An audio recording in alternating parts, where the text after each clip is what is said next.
Hi viewers, আসসালামু আলাইকুম। আমার ইউটিউব চ্যানেল রাসেল 360-তে আপনাদেরকে আবারও স্বাগত জানাচ্ছি। আজকে আমি এম ইজ আর প্লাস ডুইং এর ব্যবহার দেখাচ্ছি। এম ইজ আর ডুইং, করছি, করছে, করছো, অর্থাৎ এটা প্রেজেন্ট কন্টিনিউয়াস টেন্স। বর্তমানে যেসব কাজ আমি অনবরত করছি, এই যে আমি আপনাদেরকে আজকে যে লেসনটা দেখাচ্ছি সেটাও প্রেজেন্ট কন্টিনিউয়াস টেন্সের মধ্যেই দেখাচ্ছি আমি।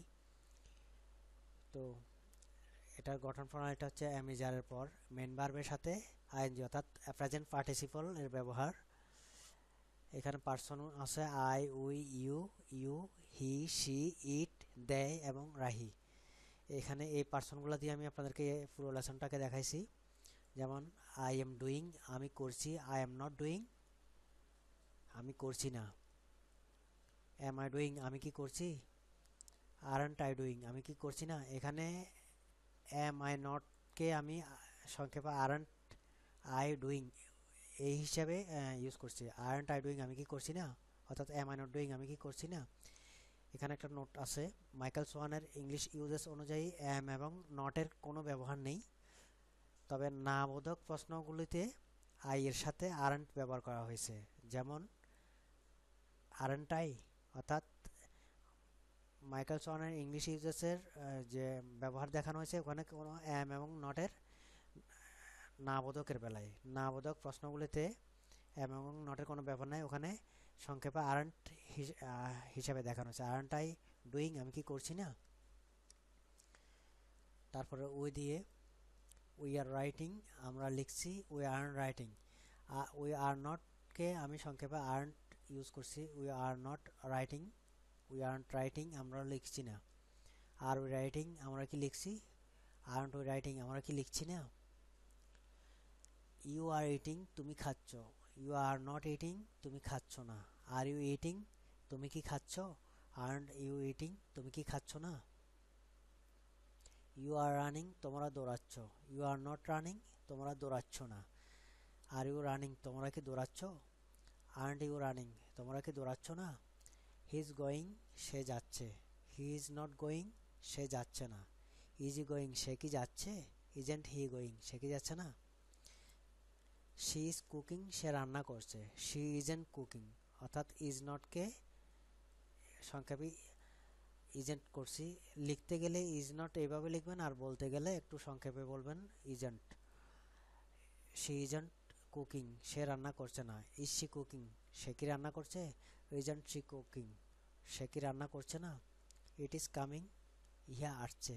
ইট ইজেন্ট কামিং, ইহা আসছে না। ইজ ইট কামিং, ইহা কি আসছে। ইজেন্ট ইট কামিং, ইহা কি আসছে না। দে আর প্লেয়িং, তারা খেলছে। দে আর নট প্লেয়িং, তারা খেলছে না। আর দে প্লেয়িং, তারা কি খেলছে। আর্ন দে প্লেয়িং, তারা কি খেলছে না। রাহি ইজ রিডিং, রাহি পড়ছে। রাহি ইজেন্ট রিডিং, রাহি পড়ছে না। ইজ রাহি রিডিং, রাহি কি পড়ছে। ইজেন্ট রাহি রিডিং, রাহি কি পড়ছে না। ডাব্লিউএইচ এর ব্যবহারটা আপনারা পারবেন এখানে জাস্ট সামনে দিয়ে হোয়াট, হোয়েন, হাউ, হোয়াই, হু, হুম, হোয়ার দ্বারা প্রশ্ন করলেই ডাব্লিউএইচ এর ব্যবহারটা চলে আসবে। তো আপনাদেরকে যেটা বলতে চাচ্ছি সেটা হচ্ছে আপনারা এই যে স্ট্রাকচারগুলো আমি দিয়ে দিছি এখানে, উদাহরণগুলো দিয়েছি, এগুলো প্রত্যেকটা যেমন আই এম ডুইং থেকে আর্নড আই ডুইং পর্যন্ত এই 4টে লাইনকে কম করে হলে 10 বার করে খুব দ্রুত এবং জোরে জোরে প্র্যাকটিস করবেন। এবং পরবর্তীতে আবার 10 বারের জন্য উই থেকে উই আর রাইটিং থেকে আর্নড উই রাইটিং পর্যন্ত বাংলা অর্থ সহ জোরে জোরে কমপক্ষে 10 বার এবং দ্রুত চর্চা করবেন। দেখবেন আপনাদের যে ঠোঁটের জড়তা সেটা চলে যাবে।